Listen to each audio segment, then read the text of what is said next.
There may be a few areas around the home where you want to lock on the door, whether it's for privacy or just entry and exit points like this door here. Hi, I'm Jason, and this is how you install a door lock. Let's get into it.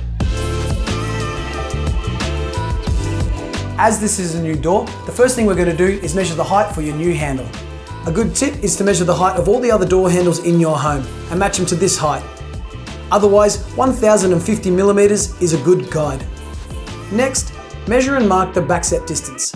This is the distance from the edge of the door to the center of the handle hole, typically 60 or 70 millimeters. However, it is always best to refer back to the product instructions for the exact distance. Carefully mark this distance using a square on both sides of the door. To drill the hole for the handle, attach the hole saw to your drill. Line it up with the backset mark and drill through the face of the door. Drill halfway from one side, then finish from the other to avoid splitting the timber. Okay, now for the latch component. You'll need to drill a hole for the latch on the door. Before you do, mark the center of the door edge.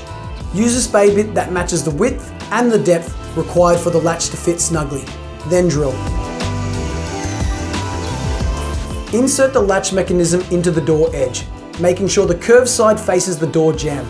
Use a pencil to mark out your screw holes. Remove the latch and pre-drill the holes.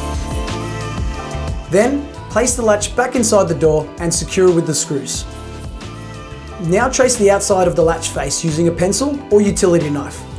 Before chiseling out the marked area, just make sure you don't chisel too deep, as the latch face should sit flush with the door.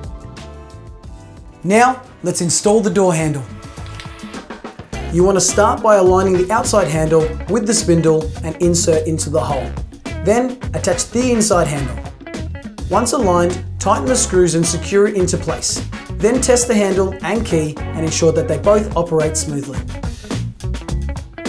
Now it's time for the striker plate. Close the door and mark the latch height onto the door jamb. Now, measure the width from inside your door to the edge of the flat side of the latch. Transfer that measurement onto the door jamb by measuring from your doorstop outwards. Align the striker plate with your marks, then pre-drill and secure with screws. Use a pencil or utility knife to trace around the outside and the inside of the striker plate. Remove the plate and use a spade bit. Drill out the hole before chiseling out the rest. Fit your striker plate before testing the door. Now it's ready to paint. A pro tip is to take the handle off prior. And that's it. If you like this video, make sure to check out our other instructional guides. We've got plenty of DIY advice online to help you tackle your next project with confidence.